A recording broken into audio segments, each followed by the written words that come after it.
Beneath our feet, hidden in jungle depths, buried under desert sands, and swallowed by the sea, lie the remnants of worlds we've forgotten. These aren't myths, they're not legends whispered around campfires. These are civilizations that actually existed, empires that rose to breathtaking heights and then vanished. For centuries, they were dismissed as fairy tales. But one by one, explorers and archaeologists proved the skeptics wrong. Today, we're counting down the top 7 lost civilizations that defied the odds and were rediscovered, each one rewriting what we thought we knew about human history. From the Amazon to the Aegean, from forgotten islands to hidden valleys, these are their stories. Number 7, the Nabateans. Carved into the sheer cliffs of southern Jordan stands one of archaeology's most stunning revelations, Petra. But this wasn't always common knowledge. For nearly 1,000 years, this city was completely lost to the Western world. In 1812, a young Swiss explorer named Johann Ludwig Burckhardt heard whispers of a lost city in the desert. Disguising himself as an Arab merchant, he convinced local Bedouins to guide him through a narrow gorge. What he saw stopped him in his tracks, a facade over 130 feet tall, hewn directly from pink sandstone. But this was just the entrance. Behind it lay an entire city. The Nabateans weren't just master sculptors. They were hydraulic engineers who transformed this arid landscape into a thriving metropolis. They controlled the incense trade routes between Arabia and the Mediterranean, accumulating wealth that rivaled Rome itself. Through an ingenious system of dams, channels, and cisterns, they harvested every drop of rain, storing water in underground reservoirs. In the middle of the desert, they created an oasis of power. But by the 7th century, trade routes shifted. Earthquakes struck. Slowly, inevitably, the Nabateans faded from memory until Burckhardt stumbled through that canyon and found a ghost of their greatness waiting. Number 6, the Kingdom of Aksum. Imagine an African superpower so dominant that a 3rd century Persian prophet listed it alongside Rome, Persia, and China as one of the 4 great kingdoms of the world. That was Aksum. From their highland capital in modern-day Ethiopia, Aksumite, merchants controlled Red Sea trade for over 800 years. They minted their own currency, one of only 4 civilizations in the ancient world to do so. They built massive stone obelisks, some over 90 feet tall, carved from single pieces of granite. And then, silence. By the 10th century, Aksum had disappeared from historical records. For centuries, European scholars doubted its existence entirely. Some claimed African civilizations of such sophistication were impossible. They were catastrophically wrong. Beginning in the early 1900s, archaeologists began unearthing proof that Aksum wasn't just real, it was magnificent. They found palaces with dozens of rooms, advanced plumbing systems, and evidence of a written language called Ge'ez, still used in Ethiopian Orthodox liturgy today. They discovered that Aksum was one of the first major civilizations to officially adopt Christianity, doing so before Rome. But perhaps most remarkably, they found continuity. Unlike so many lost civilizations, Aksum's descendants never truly disappeared. They evolved, adapted, and their cultural legacy still thrives in modern Ethiopia, a thread connecting ancient glory to the present day. Number 5, Troy. For thousands of years, the Trojan War was considered pure mythology. Homer's Iliad, with its tales of Helen's beauty, Achilles' rage, and a city besieged for 10 years, was dismissed as poetic fiction, a cautionary tale perhaps. But history? Impossible. One man refused to accept that verdict. Heinrich Schliemann, a German businessman with more passion than formal training, became obsessed with proving Homer right. In 1870, armed with little more than his copy of Homer and unwavering conviction, Schliemann began digging at a mound in northwestern Turkey called Hizarlik. His workers thought he was mad. Archaeologists mocked him, and then he found walls, massive fortification walls, gates, evidence of a city destroyed by fire. Schliemann was vindicated, though modern archaeology has complicated his triumph. What he found wasn't just one Troy, it was 9 cities built on top of each other over 4,000 years. Troy Perforce, Troy II, all the way to Troy A9. The city Homer described, Troy 7th, shows clear signs of warfare around 1200 BCE, exactly when the legendary siege would have occurred. Skeletal remains, weapons, evidence of violent destruction. Was there really a Helen? Probably not. A wooden horse, almost certainly mythical, but a great war between Greeks and Trojans over this strategic city controlling access to the Black Sea, that part, scholars now believe, was real. Sometimes, the line between myth and history is thinner than we think. Number 4. The Indus Valley Civilization. In the 1920s, archaeologists digging in modern-day Pakistan and India made a discovery that would rewrite the history of civilization itself. Beneath the earth lay cities, Harappa, Mohenjo-daro, with populations exceeding 40,000 people. But these weren't primitive settlements. They were marvels of urban planning that wouldn't be matched for thousands of years. Every house had its own bathroom, with sophisticated plumbing. Covered sewage drains ran beneath every street. Buildings were constructed with standardized bricks, suggesting quality control and centralized production. Streets were laid out in perfect grids, oriented to cardinal directions. To put this in perspective, while this was happening around 2500 BCE, most of Europe was still living in scattered farming villages with no sanitation whatsoever. But here's where the mystery deepens.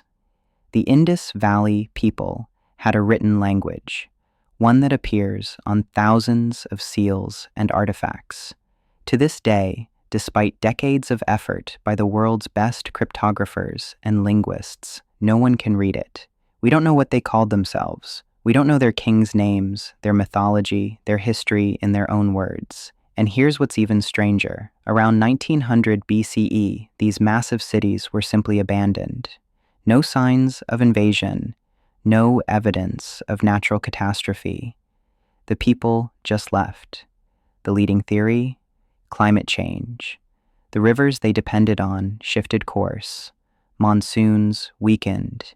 Their agricultural system collapsed, and slowly, the Indus Valley civilization dispersed into smaller communities, taking their secrets with them. 5,000 years later, we're still trying to understand what they knew and what was lost. Number 3. The Minoans. Ancient Greek legends spoke of King Minos and his magnificent palace at Knossos, of the Minotaur lurking in an impossible labyrinth, of an advanced civilization that ruled the Aegean before Athens ever existed. It was all dismissed as pure fantasy until 1900. British archaeologist Arthur Evans began digging on Crete, and within weeks he'd uncovered something extraordinary, a palace complex covering 150,000 square feet with over 1,300 rooms, multi-story buildings with running water, flush toilets, light wells bringing natural illumination into interior rooms, advanced frescoes depicting a sophisticated artistic culture obsessed with bulls, dolphins, and elegantly dressed women. The palace's layout was so complex, with corridors doubling back and staircases leading in unexpected directions, that Evans was convinced he'd found the legendary labyrinth itself.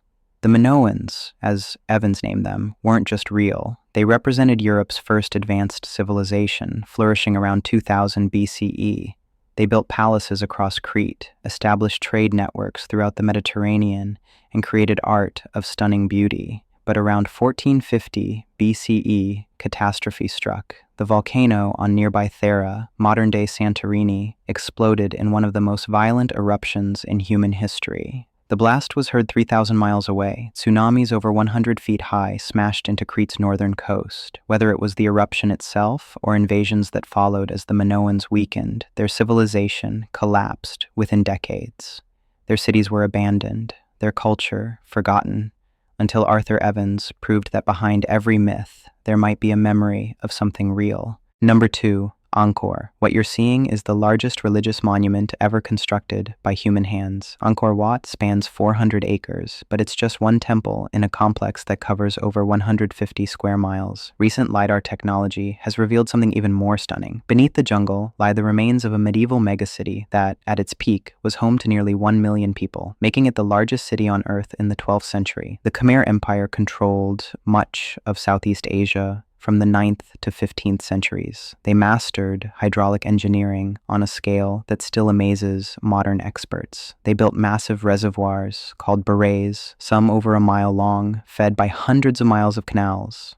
This water management system allowed them to grow multiple rice harvests per year, creating agricultural surplus that funded their spectacular building projects. Every surface of Angkor Wat is covered in carvings. Over 1,800 apsaras, celestial dancers, each one unique. Battle scenes with thousands of soldiers. creation myths, and religious epics frozen in stone. But in the 15th century, something went wrong. The hydraulic system became overextended.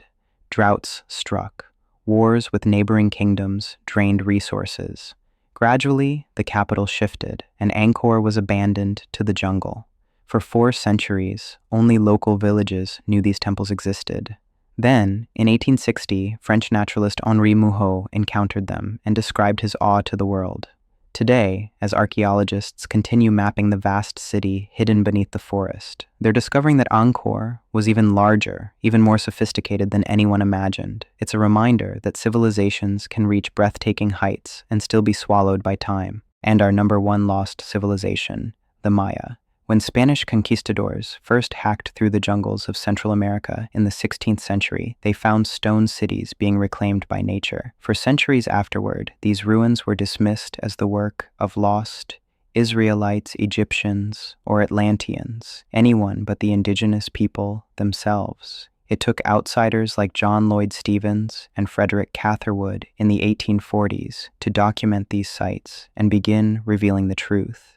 An entirely independent civilization had flourished here, and it was spectacular. The Maya built cities with populations exceeding 100,000. Tikal, Palenque, Copan, Chichen Itza, each one a testament to architectural genius. But architecture wasn't their only achievement. The Maya developed the most sophisticated writing system in the pre-Columbian Americas, a complete script with over 800 symbols. For decades, scholars couldn't read it. The Maya language seemed lost forever. Then, in the 1960s, a Russian linguist named Yuri Knorozov made a breakthrough. The symbols weren't just pictograms. They represented sounds, syllables, complete words.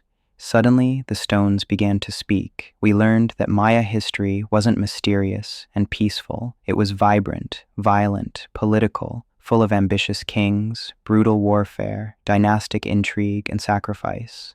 The Maya were master astronomers who could predict eclipses centuries in advance. They developed the concept of zero independently, one of only 3 cultures in human history to do so. Their calendar was more accurate than the one Europe used at the same time. And then, around 900 CE, the great cities of the southern lowlands were abandoned, not all at once, but gradually, relentlessly. By the time the Spanish arrived 600 years later, most of these magnificent cities had been swallowed by the forest. Why? The answer is complex. A perfect storm of drought, overpopulation, deforestation, and warfare. The Maya had engineered their environment so intensively that when the climate shifted, their whole system became fragile. But here's what's crucial to understand. The Maya didn't vanish. Their cities did, but their people didn't. Today, over 6 million Maya live in Central America, speaking Maya languages, maintaining traditions that stretch back thousands of years, and we're still discovering their cities. In 2018, LiDAR revealed over 60,000 previously unknown structures hidden beneath Guatemala's jungle canopy. In 2023, archaeologists found massive cities in southern Mexico that weren't on any map. The Maya weren't lost, we just weren't looking carefully enough. These civilizations teach us this. Human ingenuity is unstoppable. We build, we create, we adapt. And even when our greatest achievements crumble, they leave echoes that eventually find their way back to us. If you enjoyed this journey through time, subscribe for more explorations of history's greatest mysteries. And remember, the past is never truly lost. It's just waiting to be rediscovered.